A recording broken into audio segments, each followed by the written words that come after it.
Hello, NACSAcon 23.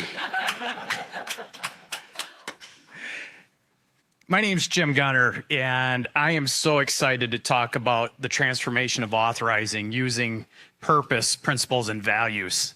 You see, NACSAcon 23 is where authorizers hang out, and I love authorizers and authorizing.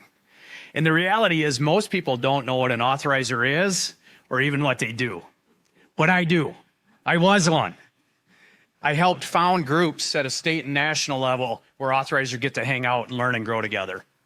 And now I get to work with authorizers all over the country. Different types, different sizes, different structures, different purposes.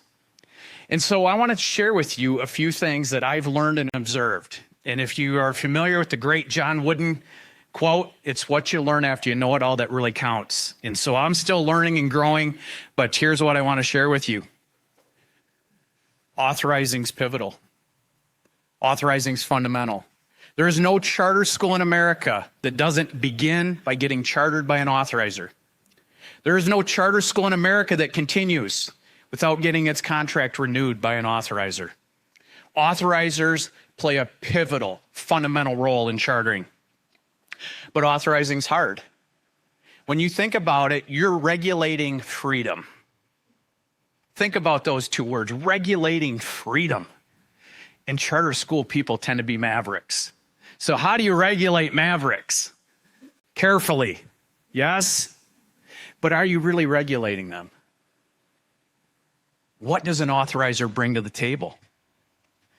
There's the challenges of understanding roles and responsibilities. How much education, how many seminars have we done on roles and responsibilities?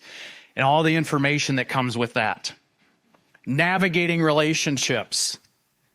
And may I say with a dose of politics? Evolving expectations. What do you do after you chartered a bunch of schools?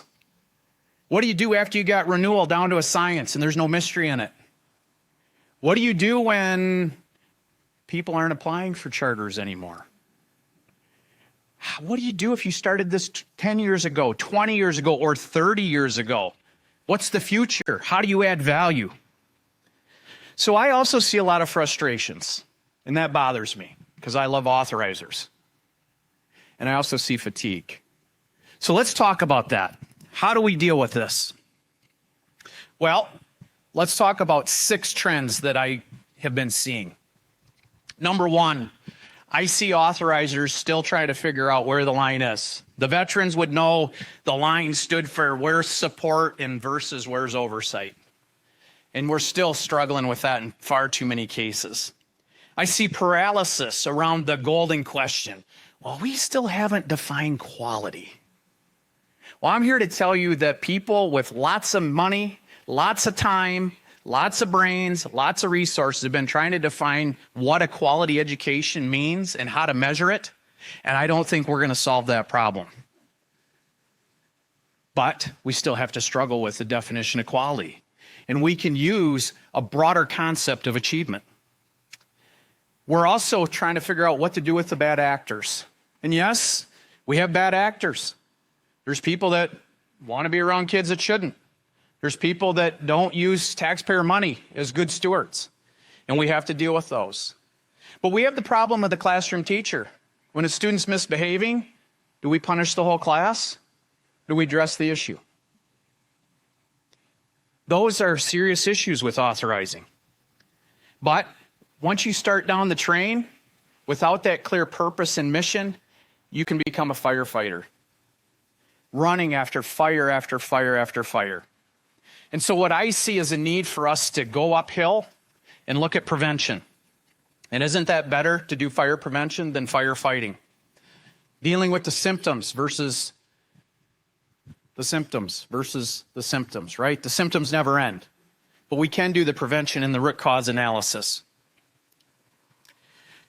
Board issues, staff issues, and school issues. Oh, those of you that have boards that know charter school people, and they can tell them all their grievances about you and how you're picking on them, how you're singling them out, how you're not telling them what's expected, and how you're just so nitpicky. Yes. And who does the board believe? Do they believe the schools? Do they believe you? How do they know? And oh, they're volunteering their time. Time to be attacked, time to put into no-win situations. It's a challenge for sure. Oftentimes the boards want to champion charters. They want to charter new schools. And the staff wants to talk about oversight and accountability. And you can see the friction. Some of us have come along to the point that, like, if we can just get the law right, if we can just get the charter contract right, we can regulate excellence. We'll demand it. Well, those of us that have been doing this 30 years have found out the hard way, if we could demand excellence, we'd already have it. It's a little more challenging than that. And so how do you create what Simon Sinek calls the circle of safety? Ted Koldery calls it create the conditions where excellence can thrive. Wow, now that sounds like fun. And when we go out to deal with charter school boards, what do we often tell them? You're micromanaging. You're asleep at the switch. You need to understand the difference between governance and management. Well, if that's good for charter school boards, it's also good for charter school authorizing boards. What is governance versus what is management?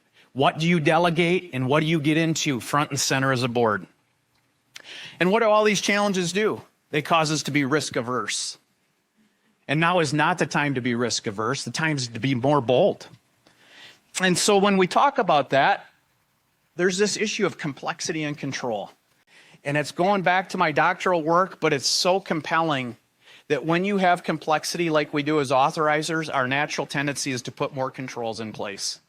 Well, we don't necessarily call them controls. We might call them policies, practices, protocols, rubrics, frameworks. But you know what I mean. And here's the irony of it. The more controls you put in place, the more complexity you add. And there goes the vicious cycle. I have the privilege of being a judge for the Yaz Prize. And it's the STOP Award. And the P stands for permissionless. Imagine all of the work I do with authorizers, and I see this group working on permissionless education, and I see the friends that I care so much about getting focused on permission bound. And I know it's not an either or, it's an and. But that balance is something we're trying to find. Losing sight of our purpose. Howard Fuller speaks of it as well as anybody I know. But that we didn't get into charters because of charters. We got into charters for a purpose, for a cause, something that's bigger than ourselves. That's why I love authorizers and authorizing. It's why I love the charter movement. It's a strategy, it's an idea. It's about making education true for all. So all can have the opportunity to dream and reach their potential. That's what education is about. It's about uplifting. And so we can never lose sight on that, because otherwise we'll become technocrats. And our kids don't need better technocrats. They need better schools. They need better trajectory to their lives. They need more hope and encouragement. And so there's these relational aspects that come with that. We know that. We're educators. That's what our heart's about. It's why we're attracted to this work. But we have to be careful we don't get so focused on the transactions we lose the cause. All right, so principles and values, how does that impact any of this? Well, very fundamentally. You see, there's a guy that wrote a book about 7 habits of highly effective people, and they apply to authorizers. And the first habit is to be proactive. And so think about in your authorizing work, how can you step back and be proactive? We jokingly amongst ourselves say, well, we're flying the plane while we're building it. Yeah, 30 years ago, maybe okay. But we don't need to do that anymore. Let's step back. Let's get some space to think. Let's get some space to be proactive. Number 2, nobody has ever been managed out of their way of a storm. It takes leadership to move out of the eye of the storm. And that's what it's going to need. And so as we're here learning, growing, we also need to continuously focus on our leadership skills and abilities, remaining true to that purpose and the skills to lead and not just manage. And think about student engagement.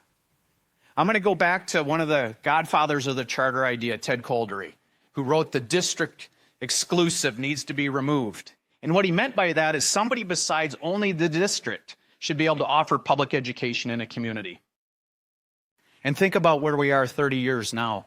There's many, many entities providing public education in communities. They're called charter public schools. But now TED has said, you know, we actually have a number one issue, and that's student engagement. How do we get schools to be places where students want to learn, where teachers want to be? And so as we think about our job as authorizing in the future, how do we create organizations called schools that are different, that are engaging? How do we move beyond the limitations of what we've always known school to be? And so, be proactive. Begin with the end in mind.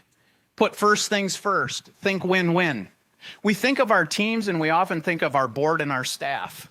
Well, what if the team was the charter boards, the charter school leaders, their staff, their parents and their families? We'd have a bigger team. We'd have a better team. We'd have a more powerful team. We could have a team that's focused on change. And so I want to talk about how do we change that conversation, and that's where the values come in. You see, the values are our way to judge our behaviors, our decisions, and our actions. I want to give you a very simple example. When a school's not turning in its compliance documents, we might say, hey, they're not accurate, they're late, we're tired of chasing you. All true. But it sounds kind of whiny. Imagine if we just reframed it and said, you know, we agreed when you came to us requesting this opportunity to educate kids with taxpayers' money that we were going to be respectful, we were going to be competent, we were going to be honest, we were going to communicate openly. And your behavior is actually taking so much time, we can't do these other things that are really important, and we find it disrespectful. Is that not a different way to frame the conversation? And if you were the school, might you not feel a little bit guilty?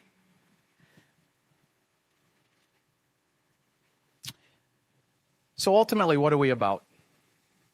We're ultimately about changing the trajectory of lives and together changing the arc of education. Thanks for being authorizers. Thanks for learning and growing. And let's go win for kids.